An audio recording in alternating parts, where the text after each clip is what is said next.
Hello, this is Stefano with Stefano's Espresso Care, and we are being receiving several emails after we sell one of the Microcasa Leva safety valve slash knob that he actually bottoms out before he seals the boiler.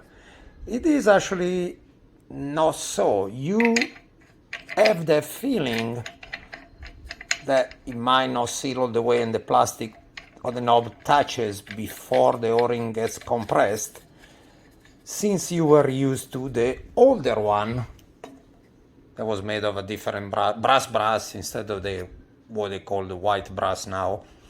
But indeed the boiler knob seals as well. You just need to go as deep as compressing the o-ring that is present and the washer that is behind. You might feel like you had to tight more than you were used to, but also because the washer is brand new and needs to be compressed before it starts to seal. This is an example with a brand new knob on a machine that I'm testing.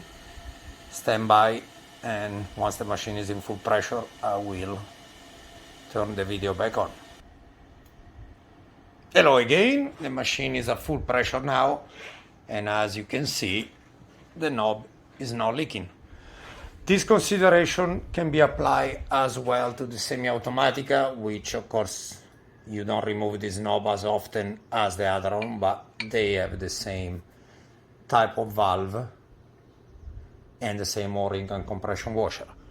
So what I noticed while installing new one is that as the machine is building up pressure, you can give it another little bit of a cinch, almost an eighth of a turn, that will, I guess, compensate for the expansion of the metal and the o-ring and the washer.